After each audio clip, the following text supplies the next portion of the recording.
A very warm welcome to the Woolf Institute and to a brand new series of webinars that we've titled Religion and Numbers.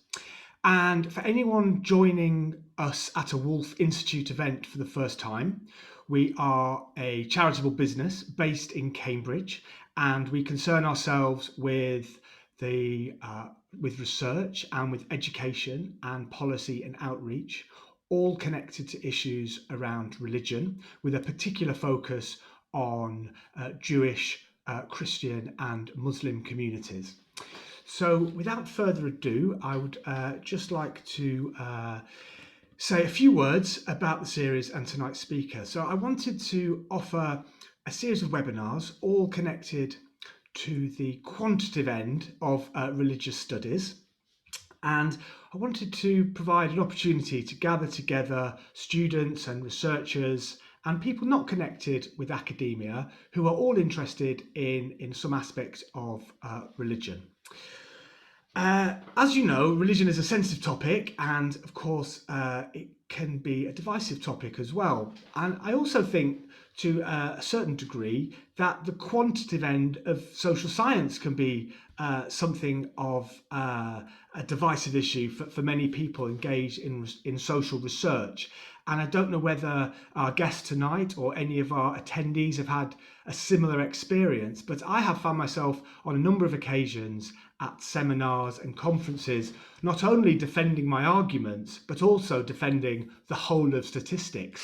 And that can be a tall order.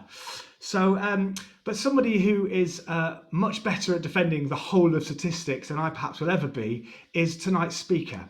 So I'm very pleased to present tonight Professor David Voas, Professor of Social Science, Head of the Department of Social Science in the University College London Institute of Education, and someone who describes himself as a demographer and a sociologist of religion. Professor Voas, as he says himself, uses survey data to study religious change and value change in modern societies. He is on the executive committee of the European Values Study and is co-director of British Religion in Numbers, a web resource that I'm sure some of us have used. And I'll put a link up in the chat as David begins his presentation. Professor Voas also serves on the editorial boards of the British Journal of Sociology and the Journal of Scientific Study of Religion. And without further ado, I would like to hand the online floor to our speaker. Thank you, Professor. Thank you very much, Julian. It's a great honor to have been invited. I'm delighted to be here. I'm sorry that it can't be in person. I would wish this could have been a much more interactive sort of event, but no doubt the time will come when we can see each other again. I'll just start by saying that I'm going to be using the word religion in a very broad sense. So I'm including alternative spirituality and new religious movements. I think that all of you are clearly broad-minded in coming, and I hope that you'll feel free to engage robustly if you do have questions, challenges, criticisms at the end, and I'll try to leave plenty of time for discussion. It's hard for me to know who's here, of course, but I'm aware that this audience is potentially very mixed. It might include representatives of at least 3 different ways of approaching religion and spirituality, which aren't, of course, mutually exclusive. So the first perspective is that of the believer or practitioner, and that's an insider view. The second perspective is that of religious studies. That might actually characterize most of you. So that's the humanities discipline that looks at religion, specifically its texts or scriptures, its history, its doctrines and practices, often in a comparative way. But it's a third perspective that I represent, and that's the application of social science to the study of religion. Here, then religion is treated as a social phenomenon, just like work or migration or gender, And we undertake empirical investigation and try to develop testable theories to explain how it works. So just to be clear, and I hope this is clear, the social scientific study of religion doesn't set out to evaluate beliefs or ways of life. It doesn't try to promote a religious worldview, nor does it aim to undermine it. It's neither supporting nor opposing the practitioner perspective. It's also, though distinct from the religious studies perspective, it's not concerned with the history or scriptures or indeed comparative nature of different religions, except to the extent that these features might be relevant to the questions that we're trying to answer. Well, what are those questions? I think we want to explain both how religion is affected by social forces and how religion affects other domains in society. Well, the big question that I've been asked to address is, can religion be quantified? Is it the sort of thing that you can use numbers to assess? Well, to start from what's really basic, there's no problem with converting quality to quantity. Description relies on categories. So if we describe Fred as a Christian, you might be treating Christian as a binary characteristic. You either are or you aren't. But there are many qualities that are variable, like, for example, being Christian in some normative sense or being devout or practicing. And in such cases, we use terms like more or less quite naturally. So to that extent, we're relying on implicit quantification as soon as we use words like more or less. Qualities that I'm suggesting convert fairly naturally into variables that we can use in quantitative analysis. Well, some might want to argue that religion is so complex that in practice it's not possible to classify beliefs and behavior in a satisfactory way. I think as against that, I'd argue that the need to measure is a strength as well as a weakness. So while it's certainly true that quantification simplifies what's observed, these measures do force us to be clear about what it is that we're studying. And just the act itself of selecting and defining variables imposes a rigor and an openness to criticism that I think can more easily be escaped in discursive treatments of the phenomena. Well, at the risk of putting my conclusions up front, but that's perhaps a reasonably academic thing to do, I'll set out the basic case for quantification, and they're going to be 5 parts, this quick overview.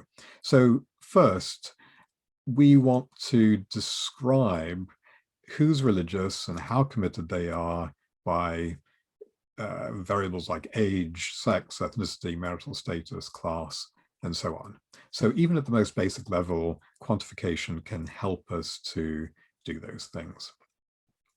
But moving beyond univariate or single variable descriptions, we want to know how far religious identity and involvement are associated with other things, values, attitudes, behavior of many kinds, politics and prejudice, morality and delinquency, marriage and family, education and employment, and so on and on.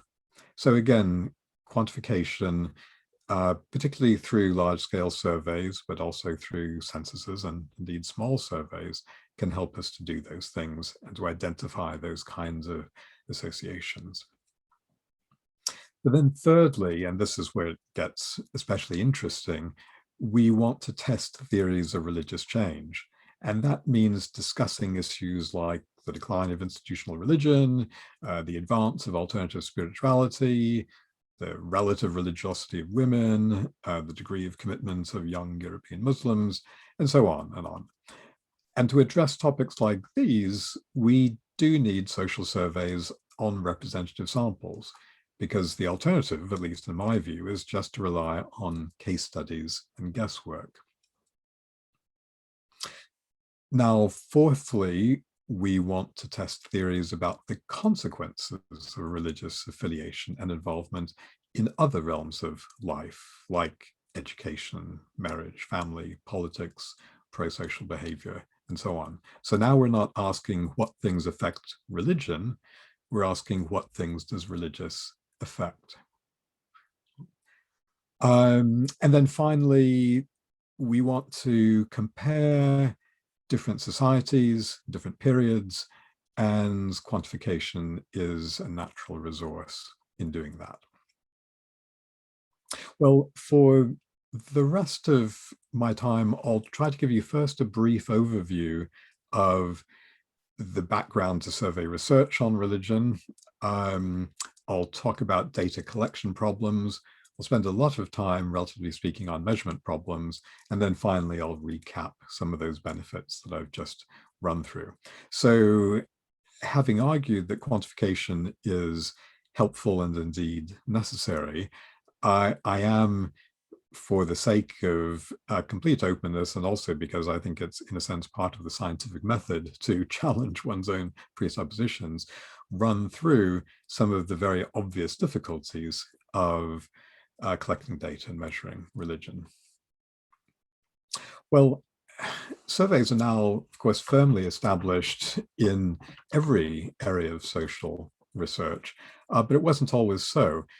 Research on religion using quantitative data can be found prior to World War II, even in some cases back to the turn of the last century, but it's only really been since the 1950s and 60s that this sort of work has multiplied to any significant degree. And indeed, if we think about the major survey programs in Western countries, we're looking at the 70s or even 80s onwards. One landmark work that's often cited as being, in a sense, the first key or pioneering work in the quantitative study of religion was by Lenski, and that was exactly 60 years ago that it was published. So it's basically within my lifetime, anyway, that we've even been in a position to think about quantitative research on religion. Well, the early studies, in fact, were in many ways not so different from those that we're now familiar with. They tended to focus on traditional categories of religious identity and attendance at services, but you did also find measures of orthodoxy or biblical or doctrinal knowledge in those questionnaires. And then since the 1970s, there have been increasing efforts to broaden the scope to get a more rounded conception of religion, to measure less conventional varieties of belief and spirituality. So there have been practical developments that have helped. Surveys have multiplied, statistical techniques have been developed and refined, and then, of course, most importantly of all, perhaps computers have made data analysis far easier than before. Until the beginning of the 1980s, producing even a simple cross-tabulation was likely to involve punch cards, complicated instructions, mainframe computers, great deal of time. You often had to submit a job, run it overnight. I speak from personal experience. This is the kind of thing I did for my PhD. Not on religion, I should say, but using punch cards and mainframe computers. So all of that can now just be done in seconds. And also, it's very much easier to use and accessible. Once upon a time, learning statistical software was a major hurdle. Now, I could teach more or less any undergraduate in the space of an hour or two how to do at least simple things in something like SPSS. So the whole world of survey research has opened up to far greater extent and to far more people. Well, as I said, quantification does require clarity about what's being measured, and religion doesn't lend itself to simple description. There's no single marker of having a religion or being religious. I hardly need tell you as my imagined audience the kinds of things that might be relevant, but we immediately think of belief, practice, membership, affiliation, ritual initiation, doctrinal knowledge, cultural affinity, moral sense, core values, external perception, or indeed other qualities as being bound up in what might contribute to the perception of somebody as being religious. And we can't take it for granted that these concepts are one-dimensional attributes. Having a religion is already a somewhat ambiguous notion, and being religious is even more difficult to define or describe. So we have various indicators of these attributes, but there's no real measure. One of the questions is whether there's some underlying construct that we could label religiosity, of which all of these other things are manifestations, or if there are genuinely different and separate dimensions that we need to think about separately. In any case, a challenge for social scientists in this area has been to find variables that capture enough of what we mean by religious commitment or what have you, that we can reasonably use them in research. And one of the important distinctions here is between religion and religiosity. So I think you're probably familiar with this, but it's a mistake to think of the religious label being Catholic, Anglican, Hindu, Buddhist, whatever, as necessarily the key variable in this domain. And for some people, affiliation will just be nominal. Others will have a serious personal commitment. But it's often one's degree of commitment that we tend to call religiosity. I'm using that term non-pejoratively. Sometimes it's used to refer to a display of excessive piety.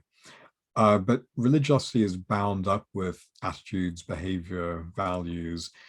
Religion per se is arguably something a bit more like ethnicity, something that's often transmitted rather than chosen. Well, these two concepts lead to quite separate sorts of questions. So on the one hand, there's the social significance of being Methodist or Mormon or Muslim relative to having some other affiliation or indeed none. And then on the other, the issue is how far degree of religiosity matters. And the growth in the number of people who say they have no religion has ironically turned the simple willingness to accept a denominational label into an indicator of religiosity. At any rate, in recent years, arguably decades, it's become conventional to focus on three aspects of religious involvement: belief, practice, and affiliation. So religiosity then is decomposed, if you like, into belief and practice.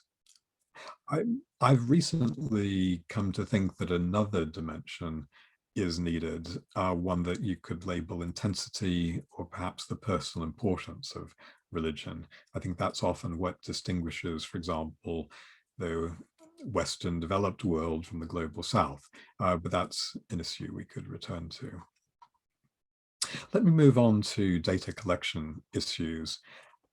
Many of the difficulties in collecting data on religion for quantitative analysis are faced by survey researchers in any field.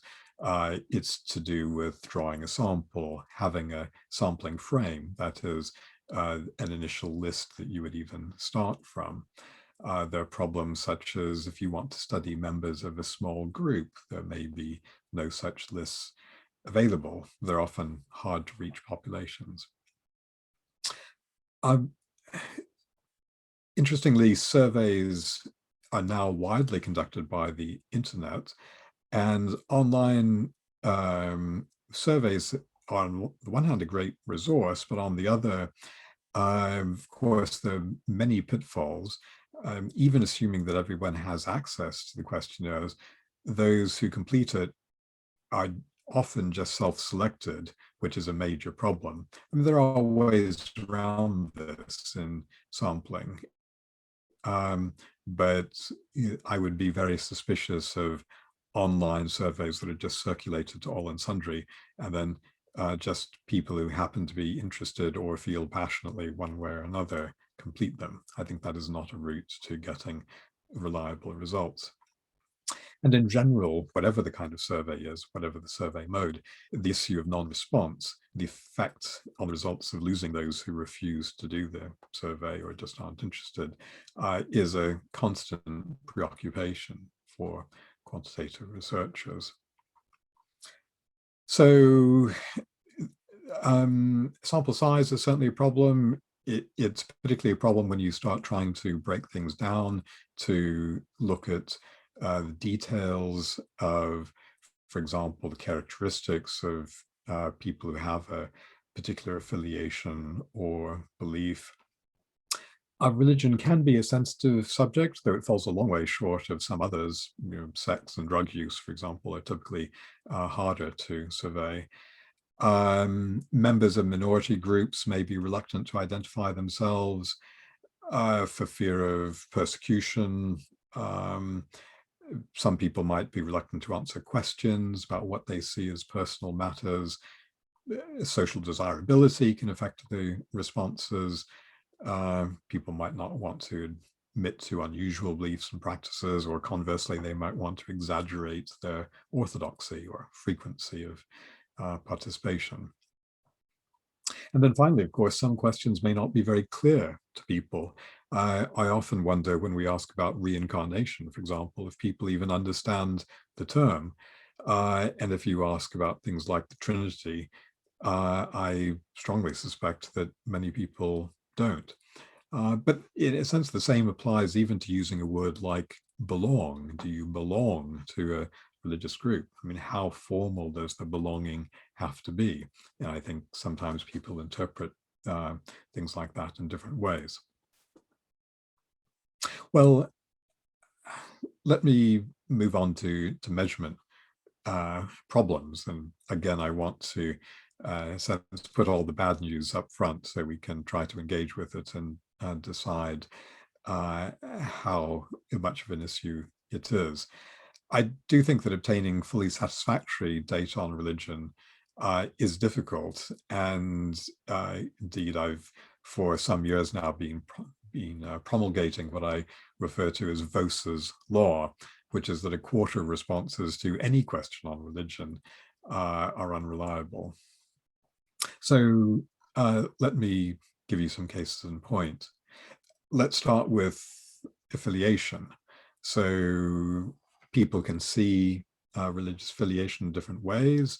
You can see it as religion being a bit like a voluntary association where you constantly have to renew your membership.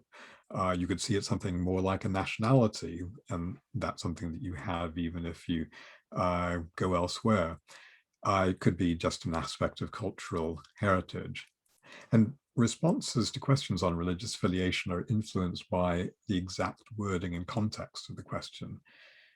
So at one extreme, we have, for example, the first recent census in England and Wales that asked about religion in 2001, and that showed that 72% of people in England and Wales, as against actually 65% of those in Scotland, categorize themselves as Christian. Well, on the census form in England and Wales, religion followed the questions on a country of birth and ethnicity, so that it appeared to be a supplementary question on the same topic. And the positive phraseology, what is your religion, combined with tick box options that just listed the world religions, Christian, Muslim, Hindu, I think invited respondents to specify a sort of communal background rather than a current affiliation. And certainly the absence of specific denominations mentioned, C of E, Catholic, whatever, in England and Wales had an effect.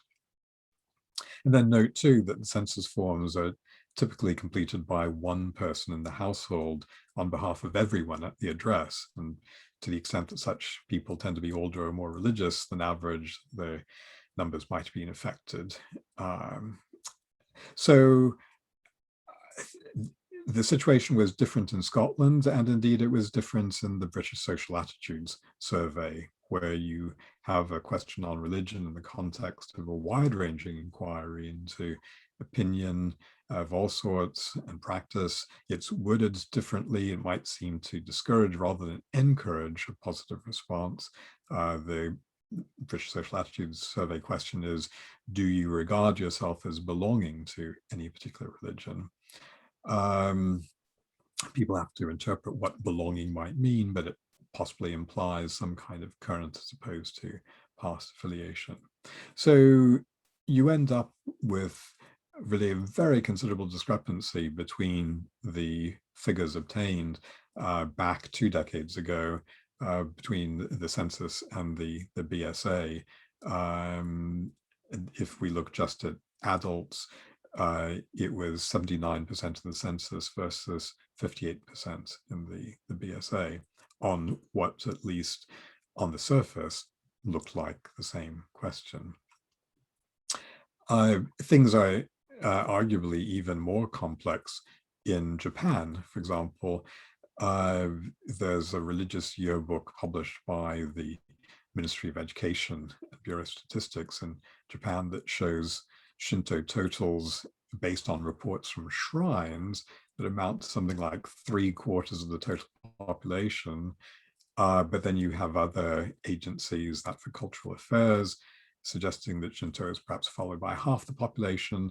But then if you do surveys, you might find 2 or 3% of Japanese identifying themselves with Shintoism. So it's incredibly complex in many cultures, including our own, to come up with a particularly accurate view of even something you might think as straightforward as affiliation. And to repeat, it does very much depend on the wording of the question, the context in which it's asked, as well as how people happen to feel that particular day. Attendance at services or practice is also a notoriously difficult one. There was a very well-known study done in the United States where researchers in one reasonably encapsulated community went out and actually counted people in all of the churches in this town, while at the same time doing a telephone survey that basically mimicked that run by Gallup for many, many years, where people were asked whether they had attended services in the past 7 days. And what they found was that practically twice as many people claimed to have attended services as they knew actually attended, which is fairly astonishing. But it's maybe not so surprising when you think about the way people are answering these kinds of questions. Even though the Gallup question seems to be extraordinarily explicit, it's, did you yourself happen to attend church or synagogue in the last 7 days? Now you would think there's no way you could get that wrong, right? You're just being asked, did you do this one very clear thing in the past 7 days? And yet, in a sense, what's being done is to make the respondent symbolically choose between being churched or unchurched. And if being a churchgoer is part of your personal identity, there could be considerable resistance to answering in a way that places one outside the fold. So you have these subjective feelings of regularity that are being translated into unrealistic frequencies. People are, in a sense, thinking, I don't want to mislead this poor survey interviewer. I normally go to church. I think of myself as a churchgoer. So yes, I would normally do this thing, even if I just happened to be washing the car last Sunday. Well, let's move on to belief. What's the story here? The validity of responses on belief often seems open to doubt. And opinion polls in Britain show high levels of belief in all kinds of things, including reincarnations, sometimes up to a quarter of respondents, horoscopes, similarly quarter, clairvoyance, even as much as half, ghosts, nearly a third, and so on. So I'm not contesting people's sincerity, but it's far from clear that these beliefs actually make any difference to the people claiming them, that they're doing anything about it, that if you ask them again tomorrow, they'd say the same things. Uh, Views are often uninformed, not deeply held, seldom acted upon, relatively volatile. So people may feel that they're called upon to express an opinion. That's not to say that they find the issues particularly important. Reliability is an issue generally.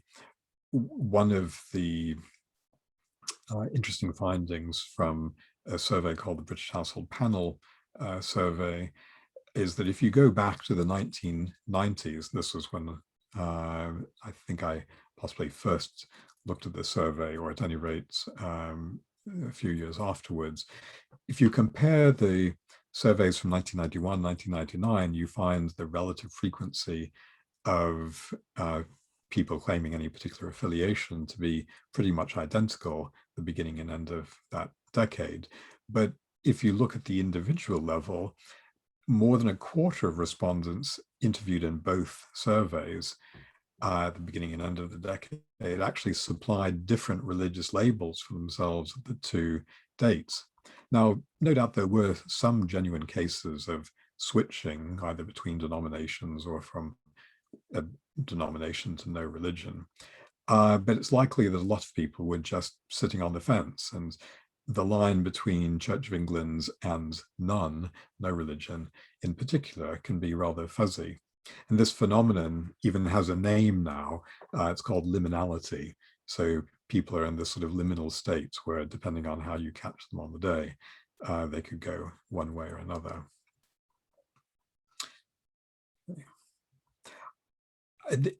I should say something about trying to measure alternative spirituality, because that is a very difficult one.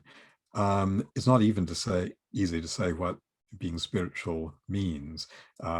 It's often used to flatter anything from earnest introspection to beauty treatments, or martial arts to support groups. The descriptions of spirituality given by respondents seem to have little to do often with the supernatural or even sacred. Sometimes it's just a code word for good feelings or the emotional rather than the material. I think alternative spirituality is an important phenomenon and something that's very interesting to measure and worth trying to measure. It's just it's so diffuse in nature that it's not easy to come up with particular criteria that you can use to qualify somebody as being spiritual but not religious. I mean, do you look at belief? And if so, what sorts of beliefs? Maybe many people believe if they're spiritual in past lives, with the sacredness of the self, but not necessarily all. Some will practice things like astrology or alternative medicine, but again, not necessarily all. So it remains an area that is important but difficult.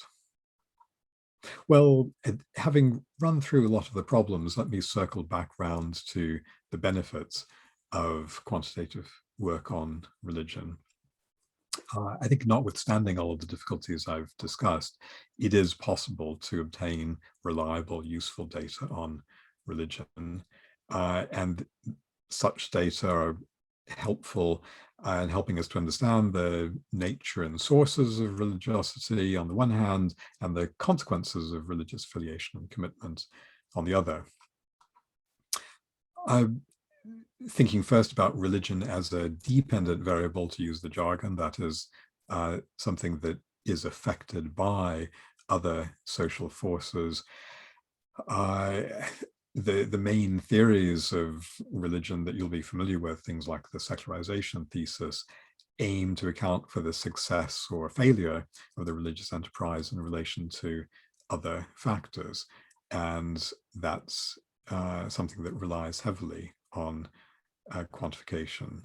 So from that is from survey data and the analysis of it, we hope to learn about continuity and change, religious growth and decline, the connections between believing and belonging, non-traditional spirituality, as I've said, the influence of age, gender, socioeconomic characteristics, intergenerational transmission, cross-national comparisons, and much else besides. But then think too about the potential importance of religion as a variable that affects other things. And those other things are typically referred to as outcomes. So they might include age at marriage, marital stability, attitudes to family planning, desired family size, health and morbidity, education, economic activity, social equality, crime, alcohol use, social attitudes, any number of areas. And if you think about the religious groups you're familiar with, you can imagine, well, or actually know from your own work, how religion could affect any or all of those sorts of things. And the volume of work in this area is absolutely staggering. By far the largest literature is in health, where there are journals that are specifically dedicated to work in that field. There's a handbook of religion and health that's now gone through at least a couple of editions. It's absolutely mammoth. It's one of the biggest books on my bookshelf, getting on for 1,000 pages, getting towards a couple of thousand articles, reviewing a couple of thousand articles. The evidence suggests on balance that the positive effects of religion dominate the negative ones. The positive effects would be things like effects on lifestyle, emotional stability, social support. Negative ones might be heightened anxiety or fatalism. But the balance, of course, depends on the particular case.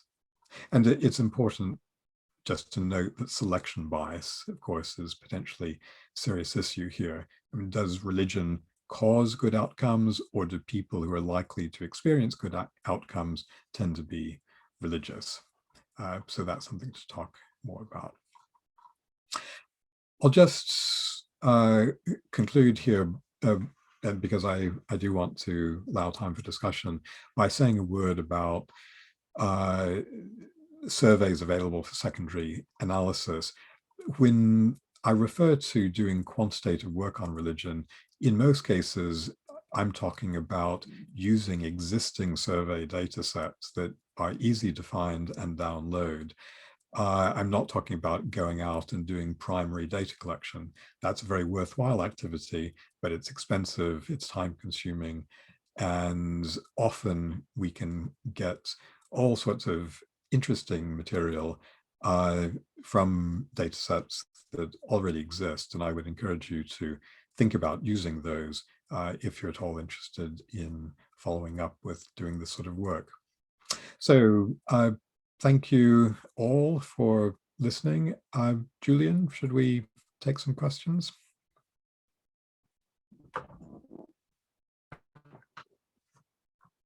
I can't hear you just a moment.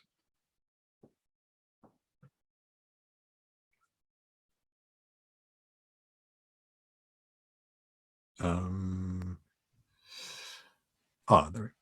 Thank you so much for that. Sorry, my screen froze there for a minute.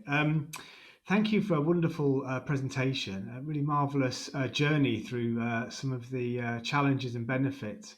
I did have a couple of questions that I wanted to ask you, but having seen the questions emerge in the question and answer session, I think I should make this next session about our audience rather than my own interest. So if I may, I would like to ask you a question.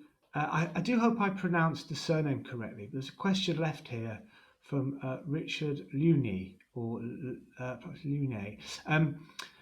Sorry, Richard, if I'm mispronouncing that, but I hope I get your question right.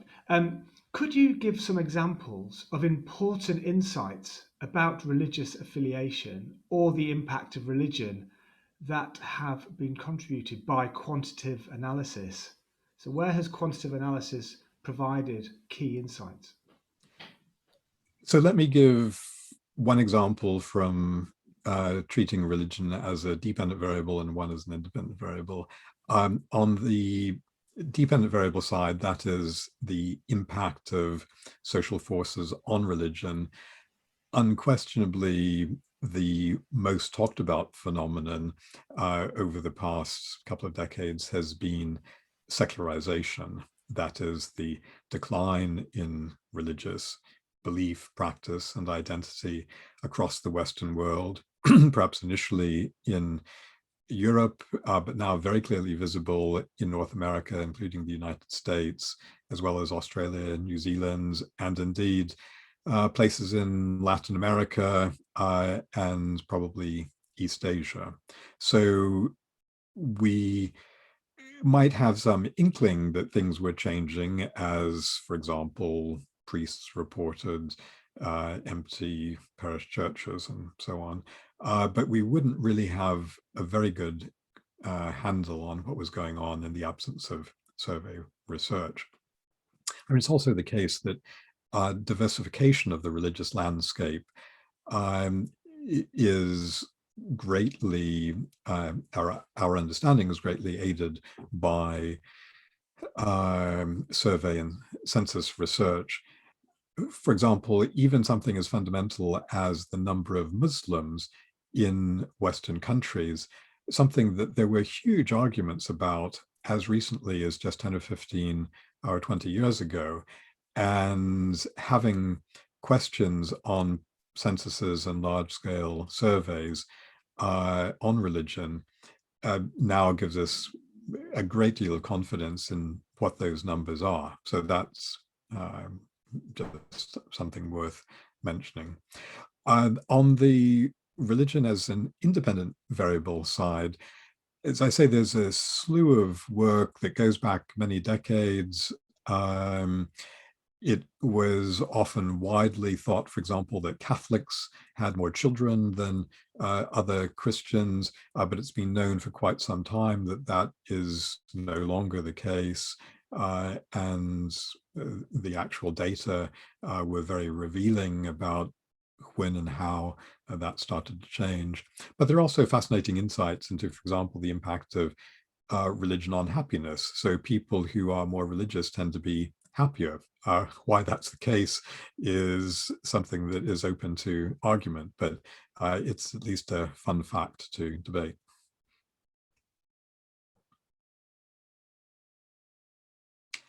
Sorry, Julian, I'm not hearing you again. Yes. So another question here from Mark Cousins, who asks, are there interesting research questions to be asked around the recent COVID-19 related lockdowns, the ways in which they've affected technology, remote meeting, and social media use for religious purposes? So, is there something to say about COVID-19 and lockdowns? Yes, absolutely. And there have certainly been discussions amongst not only religious leaders, but social scientists and others studying religion on precisely this topic. I've been involved in various online discussions of it. And, you know, interestingly, the question of whether the experience of lockdown has been good or bad for religious groups is very much like the question we face as some of us do anyway, as academics. Do Zoom meetings increase attendance because people can join from the comfort of their own homes and they don't have to go anywhere? Or does it undermine participation because people are not actually meeting face to face, and there is this sense of alienation from this lack of embodiment when we're trying to interact. So, you know, on the one hand, Zoom services in places of worship make it easier to participate. On the other hand, the experience that the participant gets is, to my mind, almost certainly inferior to that you would get if you were there in person.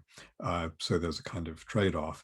I mean, the really fascinating issue will be what happens post-lockdown when people are free, as to a modest extent, some already are, to start going back to places of worship.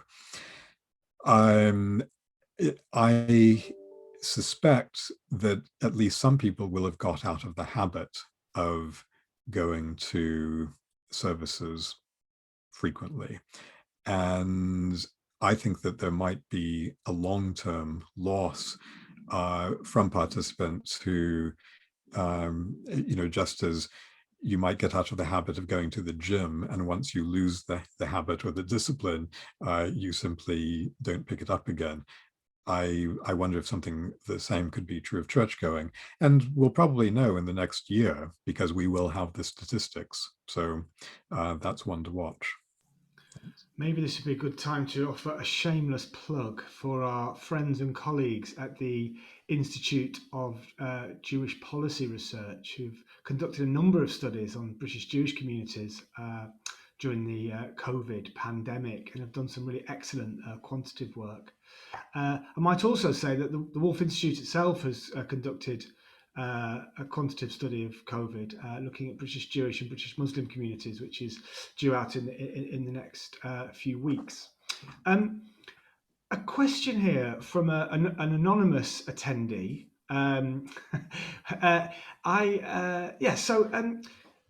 Professor, can it be helpful to distinguish between having a belief and exercising a belief?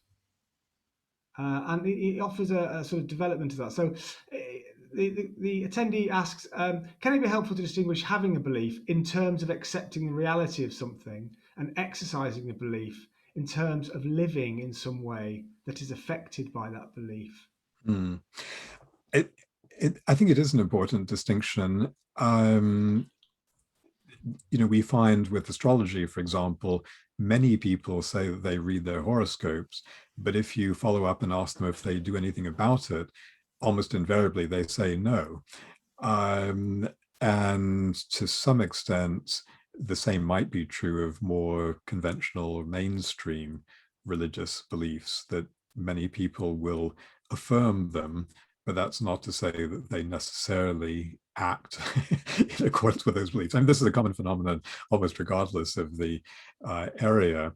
It's not just religious beliefs, it's environmental beliefs and any sort of ideology. It's easier to espouse something and pay lip service to it than actually to follow through. But it is an important distinction when I mentioned this earlier, if we think about the contrast between, for example, Europe and traditional societies in Africa, where if you look at the worldview as described by, for example, Paul Gifford, a great scholar of Christianity in Africa, there is certainly a much more enchanted, spirit-filled world that you find in the global south than in the north, where even the most committed religious believers will still be taking for granted a kind of science and technology-based worldview that means they are not at all thinking in the same terms as many in Africa or Asia or Latin America, at least in more traditional societies. So again, I think that sort of relates to the distinction that you mentioned. Thank you. A question which I think will speak to your interest in matters ethno-religious. A question from Christine Kell. I presume in some countries, religion is almost completely associated with nationality. And she gives the example, very topical this week, unfortunately, of Israel and Palestine. And she asks, so how do you define what is religious and what is national identity? Yes, well, there are many countries where religion is bound up with national identity. I mean, even places like Denmark or certain Scandinavian countries where you see very high levels of identification with the national or folk church, partly because, at least in the past, it was seen as being part of what it meant to be Danish, that you helped to support and affiliate yourself to this institution. But then there are countries like Ireland and Poland where nationalism and Catholicism were bound tightly together, in part because of the oppositional nature of the nation state, and drawing a contrast with the dominant power that was, to some extent, or historically had oppressed those countries.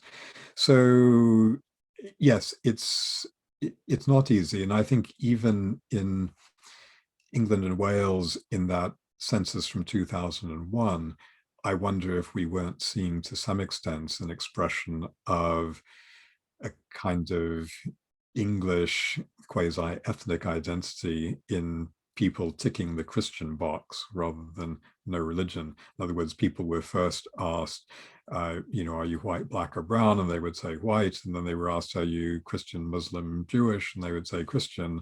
It just seemed to go together as part of their ethno-religious identity. But yes, you're right. In those circumstances, it then becomes a little bit difficult to say what is distinctively or separately religious, as opposed to, nationally or ethnically related. That's really interesting. Thank you. Now, so we touch on an issue of nationality, and next, Liren M would like us to touch on matters of class, and she asks, could you please speak more on the nexus of class/income and religiosity, especially from the perspective of the relationship between social class and intergenerational religious transmission? Mm. Yes. I mean, it is a fascinating area, and I can't claim to be an expert here. And also, I think it's something that is shifting. So in earlier times, we tended to think of no religion as being a distinctively upper echelon identity, or more common amongst those who were most highly educated, and in lower socioeconomic status groups, there was a tendency just by default to accept the heritage label of Catholic, Jewish, Church of England, whatever. Interestingly, I think things seem to have switched to some extent, and this is in part, you might argue, a social capital phenomenon, where people with more social capital, more likely to be socially engaged, also perhaps more concerned to preserve aspects of their identity as Anglican or Jewish or Catholic or whatever, and indeed to participate. So attendance at services is now in some ways a remarkably middle class activity, and the old working class that used to be somewhat reliably, at least nominally, religious, is often in large measure fairly unreligious these days.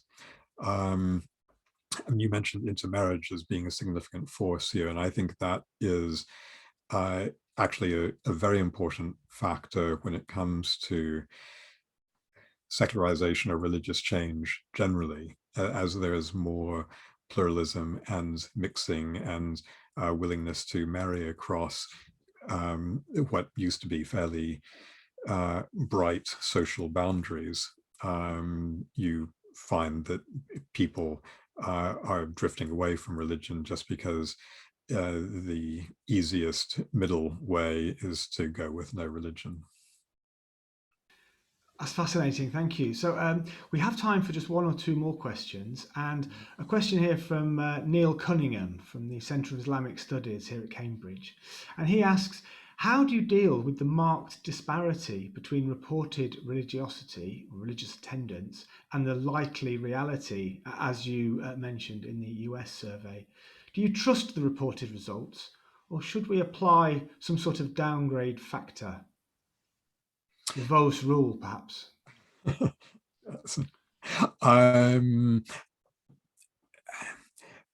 so it is the case that we need to be suspicious about any figures we get on self-declared affiliation or practice, because there's so much social desirability and other factors that go into it. That said, what we're often doing with these repeated cross-sectional surveys is looking at change. And to the extent that these forces have operated for quite some time, in a sense, it doesn't matter so much if, for example, attendance is exaggerated, if it's been exaggerated more or less consistently over a period of a few decades. You can still see the change. Now, I think there is a danger if, and this arguably happens with some things like religious identity. If it becomes more socially acceptable to say you have no religion, then you could have a fairly dramatic fall, apparently, in religious identity without necessarily an enormous change in the underlying religiosity of the population. It's just that it's become more socially acceptable to say you have no religion. And so people in the past who would have said automatically, oh, C of E, will now say none. I mean, I guess you could imagine something similar happening amongst Muslims. At the moment, there's very strong community pressure on people, and being Muslim is such a salient social characteristic that very few people of Muslim heritage will describe themselves as having no religion. I mean, they are aware of how they are perceived and will embrace that identity. But I can imagine some point in the future, perhaps actually a happier future, where it doesn't have quite the same force as a social divide. And so people of Muslim heritage would actually be willing to say, you know what, I don't regard myself as having a religion. At the moment, it's even difficult to say how often Muslims pray, because the social desirability of saying that you pray 5 times a day is so strong that it's remarkable in survey research what a high proportion of people are claiming that, when you really know that's not the case. Anyway, that's just an anecdote. Thanks. And one final question. I'm afraid we only have time for one final question. An anonymous attendee asks, is there any particular research underway that investigates definitions and levels of religious literacy in the UK? Where might you find some information on religious literacy? Right. Um, that is an interesting question. I would probably want to defer to Adam Gingman or someone at Goldsmiths who's been very involved in work on religious literacy, because I expect that they probably have done some research in this area, but I'm not particularly familiar with the findings. I mean, there are some general surveys that have asked questions like, can you name the Gospels, or can you say what happened at the resurrection, or what does Easter celebrate, for example? And it's slightly frightening what results you get from those questions. But in terms of general religious literacy, particularly knowledge of other religions, I have seen some survey questions, but it's not particularly my area, and I don't know what the general findings are. So it's an interesting one, but I'm afraid I'd have to refer you to others. Well, thank you, Professor. Thank you for engaging with so many questions. It's been an absolute pleasure, indeed a privilege, to have you join us for this first webinar this evening. I will have to bring this event to a close shortly, but I'd just like to thank you on behalf of the Woolf Institute. It's really great to have you. I'd also like to say a quick thank you to my colleague, Flora Murray, for organising the webinar and arranging all the fantastic tech aspects of the event. If anyone wishes to join us for our second webinar, it will be on the 3rd of June, at the same time, 5 o'clock, and we will be delighted actually to welcome from Washington in America, from a presentation from Dr. Kiana Cox, who works at the Pew Research Center. She'll be talking about surveying religious communities across the US, with a particular focus on the intersection between religion, race and ethnicity. So I do hope you will join us for that. And a big thank you to you all for signing up and attending this evening. It's been an absolute pleasure welcoming you to the Woolf Institute. Thank you and good night. Thank you. Bye-bye.